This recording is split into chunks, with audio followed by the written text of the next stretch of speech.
As we learned in previous lecture, complex number consists of two separate parts, a real part and an imaginary part. Suppose we have a complex number and we want to calculate real and imaginary parts. But how to do that? The MATLAB have built-in functions to do that. The real and image functions calculate real and imaginary parts of a specified complex number. Open a new M file and write these commands there. X equals 3 minus 4j semicolon, and then we write real of x and image of x. Very simple. Save it with complex to name and then run it. The result of second line is a real part of x, and result of third line is imaginary part of x. These commands are very helpful in our calculations. Every complex numbers can be shown in complex plane with a distance to origin and an angle with real axis.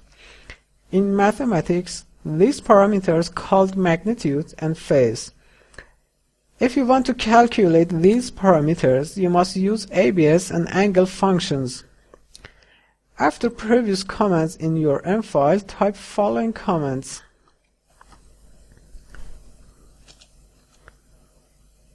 ABS of x and angle of x. Again, save and run it. The ABS command compute the magnitude of x and angle compute the phase in radians. Magnitude and phase. You can use conj command if you want to calculate conjugate of a specified complex number. This command compute the complex conjugate of x. In your M file, type this command. Conj x and save and run again. As you see, the result is 3 plus 4j. The conjugate command shift phase of complex number by 180 degrees. Okay, in this lecture, some advanced functions for complex number introduced. In the next video, polar and rectangular form of complex numbers will be presented.